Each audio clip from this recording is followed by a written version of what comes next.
سیدنا عمر رضی اللہ تعالی عنہ جلیل القدر ہستی ہیں جنہیں حضور علیہ السلام نے اللہ سے مانگ کے لیا۔ سارے صحابی رسول کریم صلی اللہ علیہ وآلہ وسلم کے مرید ہیں، لیکن جناب عمر میرے حضور کی مراد ہیں۔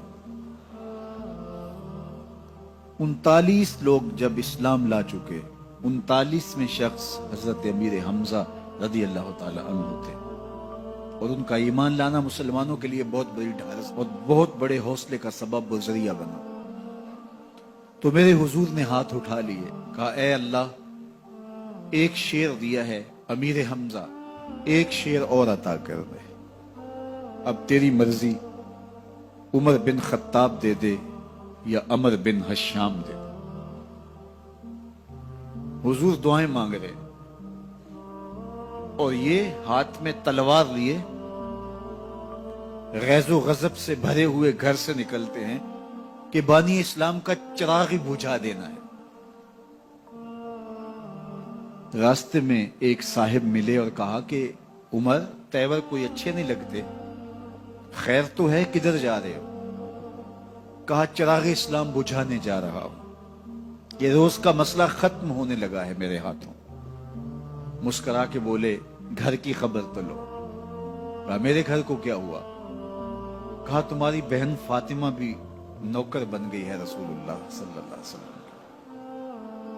غصے سے بھرے ہوئے اپنی بہن کے گھر کا رخ کرتے ہیں، اندر سے قرآن پڑھنے کی آواز آ رہی، غصہ اور بڑھ جاتا ہے، دروازے کو زور زور سے کھٹکھٹاتے ہیں۔ اہل خانہ سمجھ گئے ماجرا کیا ہے، گرجدار آواز ہے جناب عمر کی، دروازہ کھولو۔ جلدی سے معلم کو چھپا دیا اور بہن آگے بڑھ کے دروازہ کھولا۔ کہا تم سابی ہو گئے ہو، دین چھوڑ دیا تم نے، بتوں کی وفا ترک کر دی اور بے تحاشا مارنا شروع کیا۔ بہن کا سر پھٹ جاتا ہے، خون بہنے لگتا ہے اور یہ مارتے چلے جاتے ہیں۔ فاطمہ بنت خطاب بولی عمر تم خطاب کے بیٹے ہو، سنو میں بھی خطاب کی بیٹی ہوں، جو ظلم جو جبر کرنا ہے کرو، میں محمد عربی کا دامن نہیں چھوڑوں گی۔ سوچنے پہ مجبور ہو جاتے ہیں وہ کون سی طاقت ہے جس نے بجلیاں بھر دی اس کے اندر۔ کہا جو تم پڑھ رہے تھے مجھے بھی سنا سکتے ہو؟ کہا تمہیں غسل کرنا ہوگا۔ عمر اپنے بدن کو دھو رہے ہیں، میرا رب دل دھو رہا ہے۔ اتنے میں معلم بھی قرآن لے کر آ جاتے ہیں اور قرآن کی تلاوت ہونے لگتی ہے۔ طٰہٰ ما انزلنا علیک القرآن لتشقیٰ، 14ویں رات کے محبوب چاند، ہم نے قرآن اس لیے نازل تو نہیں کیا تھا کہ تم مشقت میں پڑ جاؤ۔ بے تاب ہو گئے، کہا عمر کی عمر برباد ہو گئی، مجھے لے چلو حضور کی چوکھٹ پہ۔ تلوار حمائل کی ہے، بہنوئی ساتھ ہیں،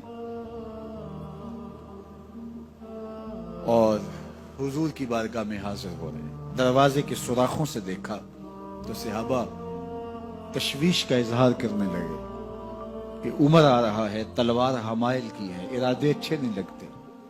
جناب امیر حمزہ نے کہا دروازہ کھول دو، اچھی نیت سے آیا تو استقبال کریں گے، نیت اچھی نہیں ہے تو اس کی تلوار سے اس کی گردن کاٹ دیں گے۔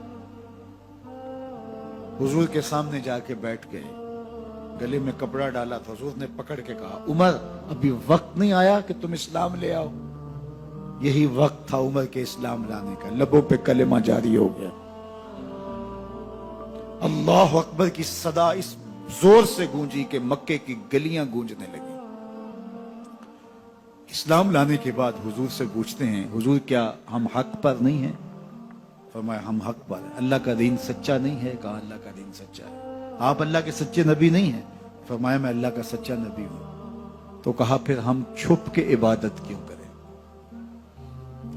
اب مسلمانوں کی 2 صفیں بنتی ہیں، ایک صف کی قیادت امیر حمزہ کرتے ہیں، دوسری صف کے آگے آگے عمر بن خطاب چلتے ہیں اور حضور درمیان میں ہیں، اور یہ ملکوتی قافلہ صحن حرم میں آ کے اعلانیہ عبادت کرتا ہے۔ حضرت عبداللہ ابن مسعود رضی اللہ تعالیٰ عنہ فرماتے ہیں عمر کا اسلام لانا اسلام کے لیے عزت کا سبب بنا، اسلام کے وقار کی علامت بن گیا۔ ایک ایک کے دروازے پہ جا کے دروازہ کھٹکھٹا کے کہتے ہیں، وہ تو اور خبر سننے کے لیے بے چین تھے کہ یہ بانی اسلام کی زندگی کا چراغ بجھانے گیا تھا، کوئی خبر لایا ہوگا۔ وہ کہتے ہیں آؤ عمر کدھر آئے ہو؟ کہا تمہیں بتانے آیا ہوں، کمزوروں سے پنجہ آزمائی کرتے رہے ہو، آؤ میرے سے بات کرو، میں محمد عربی کا نوکر بن گیا۔ اللہ اکبر۔ میرے حضور نے فرمایا جب اچھے لوگوں کا ذکر کرو تو میرے عمر کا ذکر بھی کیا کرو۔ میرے عمر کی زبان پر حق بولتا ہے، سچ بولتا ہے۔ ان الشیطان یفر من ظل عمر، عمر کے سائے کو دیکھ کے شیطان بھاگتا ہے۔ اللہ اکبر۔ اسلام لائے تو زندگی کی ایک ایک سانس اسلام کے لیے وقف کر دی۔